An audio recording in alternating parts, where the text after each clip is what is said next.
In the Plagueis novel, we see a lot of features, and if this were to be a movie or a show, we'd see a lot of very famous actors, famous characters, namely Count Dooku, Qui-Gon Jinn, of course Palpatine. But in today's video, we're going to talk about Count Dooku and how he showed up in the Darth Plagueis novel by James Luceno and what his role was, as well as some excerpts, and then of course we can talk about it. Now, in the Plagueis novel, there were a lot of very interesting characters, as well as some very prominent and important ones that we see in the prequel trilogy. Qui-Gon Jinn, and of course Count Dooku being the one that we're going to talk about in today's video. Now, he had some subtle appearances in the book, but they were definitely impactful. And you know me, I'm a big Dooku fan, and so I love to give this character much more of the spotlight than really the mainstream or public has. So I know a lot of you Dooku fans will really appreciate this one. So in this video, we're going to explore his appearance, his growing disillusionment with the Jedi, and because this is the time when it was really starting, and the early steps that he took towards becoming Palpatine's apprentice. This isn't surface level stuff, so we're going to go right into the deep lore of this book. Now, from early on, Plagueis himself took particular interest in Dooku. Even though Dooku was widely respected among the Jedi as a skilled diplomat and one of their finest lightsaber masters, if arguably in the entire galaxy, he was quite restless, passionate, and critical of the Republic's corruption and inefficiency. Here's this quote from the book. Dooku was said to be one of the Order's finest lightsaber masters, and he had earned a reputation as a skilled diplomat as well. But his passion and restlessness were what had captured Plagueis' attention. So unlike his fellow Jedi, Dooku never fully embraced the ascetic Jedi lifestyle. He openly criticized the Senate, preferring to dress not in simple robes but elegant cloaks fit for a noble, for a Count of Sereno. An early indication of his connection to the world that would ultimately lead him towards the dark side.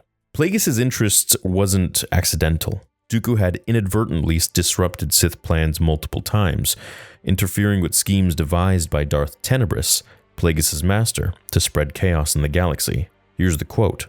Some 20 years earlier, Dooku and his then Padawan, Qui-Gon Jinn, were caught up in the events and had managed to send some of the principal players to prison. Dooku had also unwittingly sabotaged several of Tenebris' plans. And because of this, Plagueis wondered if Dooku, dissatisfied with Jedi orthodoxy, could be manipulated or seduced into becoming an agent of the dark side, even if unofficially. This wasn't just idle curiosity.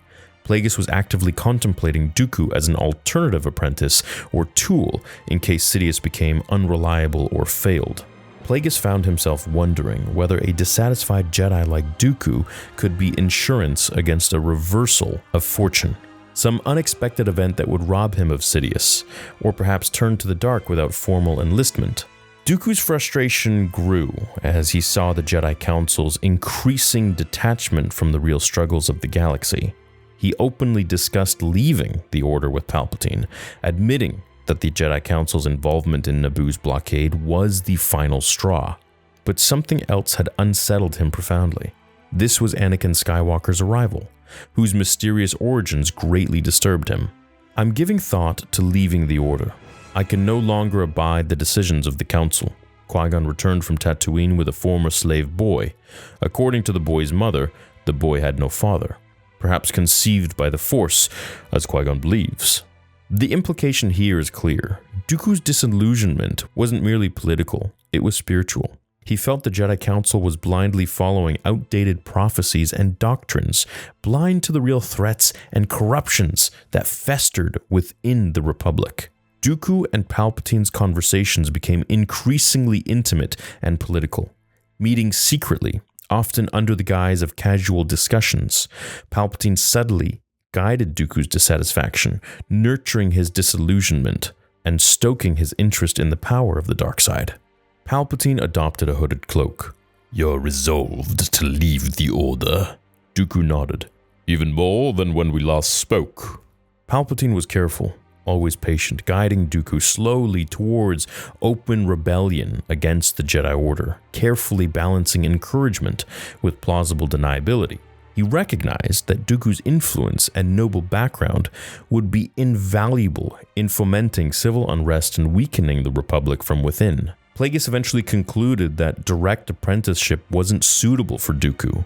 He knew the former Jedi would never accept a secondary role. Dooku would demand equality as a true Sith Lord, creating conflict rather than loyalty. Dooku, unlike the Dathomiri Zabrak, whom Sidious had trained, would never be content to serve as an apprentice or a mere assassin. He would demand to become a true Sith, and that would lead to trouble. Instead, Plagueis envisioned a more strategic role for Dooku, guiding him subtly from afar to become the charismatic leader of a separatist movement, a political tool to fracture the Republic and trap the Jedi in an unwinnable conflict.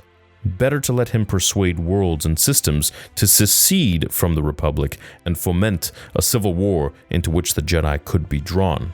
Ultimately, Dooku's fall wasn't just about turning to the dark side. It was about him becoming the ideal puppet, a charismatic, influential figure whose noble status and Jedi background gave legitimacy to the separatist cause. This plan didn't require Dooku to fully embrace the dark side philosophy. It just required him to leave the Jedi and leverage his credibility to weaken the Republic. Dooku's own sense of superiority made him perfect for this role, easily persuaded that he alone saw the true nature of the Republic's corruption. Keep in mind, he was extremely well respected throughout the galaxy. Palpatine skillfully capitalized on Dooku's ego and idealism, using him to ignite a conflict that would lead directly to the Clone Wars. Yet, as we see later in Attack of the Clones and Revenge of the Sith, Sidious always intended for Dooku to be disposable, ultimately discarded in favor of Anakin Skywalker. Dooku's secret role directly sets up the events of the prequel trilogy. His dissatisfaction with the Jedi mirrored Anakin's later struggles, and his manipulation by Palpatine mirrored the exact strategies that Sidious later used on Anakin. In a sense, Dooku was kind of like a test run, kind of like Grievous was to Vader's suit. Well, mind you, Vader's suit was extremely archaic. Sidious's practice run at seducing powerful Jedi to the dark side was kind of a day in the life of Palpatine, really. This groundwork laid by Dooku's defection made Anakin's own fall to Vader that much smoother. So as always, I want to know what you guys think about Dooku's role in the Sith Grand Plan. Was he just a pawn, or did he ever have a chance at something greater? Could he have changed the course of Sith history if he'd played his cards differently? Let me know your thoughts in the comments. Thank you so much for watching today's video. Subscribe if you have not already, and hit the like button on your way out. I will see you all in the next video right here on Star Wars Theory. Until then, my fellow Jedi and Sith friends, remember, the Force will be with you, always.